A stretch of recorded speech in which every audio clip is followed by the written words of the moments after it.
Guys, this is Tara with Gaia Tarot 13, and this is your weekly tarot card forecast for January 8th through January 14th, 2017.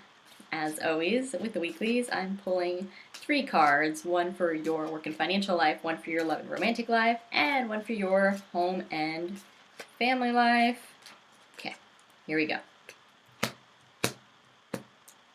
All right. In your work and financial life, we have the moon upright. And this could be that there are some things going on at work that you don't quite know about. Maybe the management is taking care of something and it just hasn't come out to you yet. This is kind of like a withholding of information, like things are being held back, and really I'm getting it kind of like from the top down. It could be this is the first full week, I think, because last Monday would have been a holiday for most people. So this is the first full week of work. So it may be that there's going to be some restructuring going on in the office.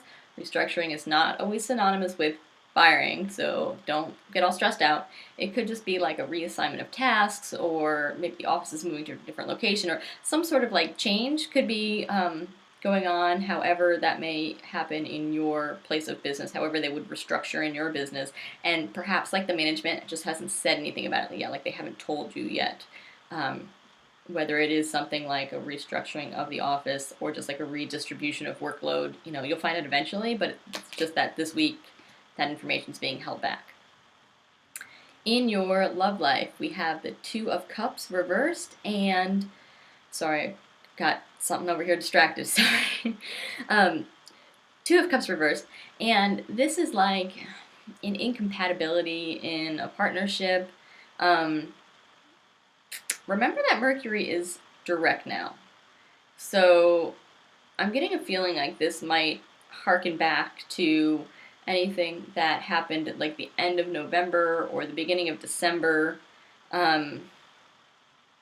So it just could be that like if there was something kind of going on there, it's like it's revisiting now, or like it's like an old issue though. I mean, it's an old issue that's coming up. This incompatibility is not like all of a sudden, you know, like you and your other like just aren't compatible anymore. Like a lack of meeting of the minds, or you thought you had something worked out and you actually didn't, or just needing to kind of like revisit something with your partner. And it doesn't have to even necessarily be like about the relationship. It could be that like you guys plan to go on a trip to a certain place, or you know, attend an event, or you know, do something together at like this location on this set of dates, and now like the situation has changed and something else has come up, like something that in your lives that can't be changed. Like say you were going to take a vacation, but now one of you has a court date or something that like can't be changed, and so now you need to like move that vacation day.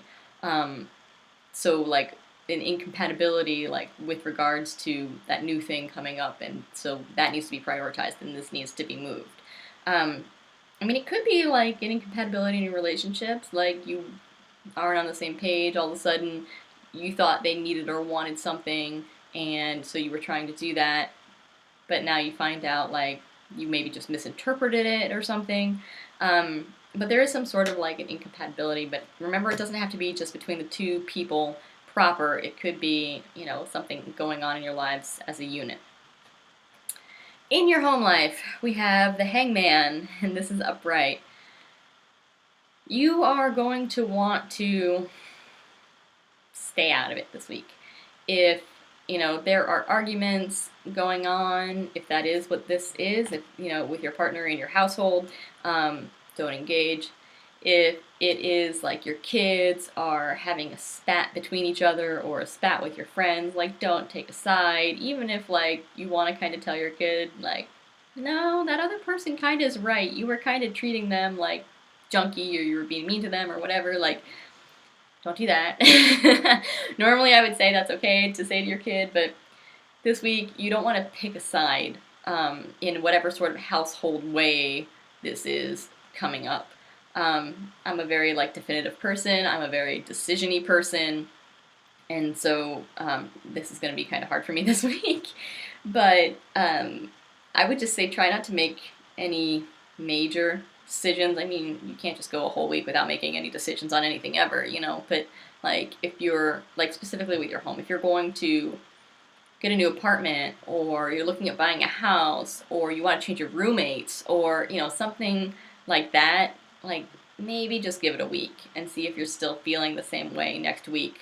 Or maybe anyone that like comes in, you'll have to kind of second guess them or kind of give them the side eye.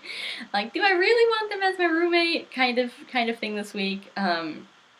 Because this is definitely just not like a week for some major decisions. So I mean, little decisions, that's fine. Like, whatever, every day you have to pick out your clothes, right? Like, little decisions are very clearly, like, necessary and fine. But this is a major arcana, so these are, like, big life things. So just try not to make any big life changes. And it's interesting to note that we have a major arcana in both the work and the home life. So those are probably going to be the focuses this week, even though, you know, that might end up, for some of us, being our focus, because it's hard when you're having struggles in your romantic life to not kind of put all your attention there. But it might be better to, you know, let that sort itself out and divert your energy to work or to home, because that's where the major arcanas are. So that's what we've got going on this week. Thanks so much for watching. Thanks for liking, sharing, and subscribing to my YouTube page. If you want to get a personal reading with me, the only way to do so is through my website, which is GaiaTarot13.com. Be sure to follow me on Facebook, Instagram, Twitter, and Tumblr, where I pull a tarot card every day, reading the energy of that specific day. Thanks so much for watching, guys, and we'll see you next time.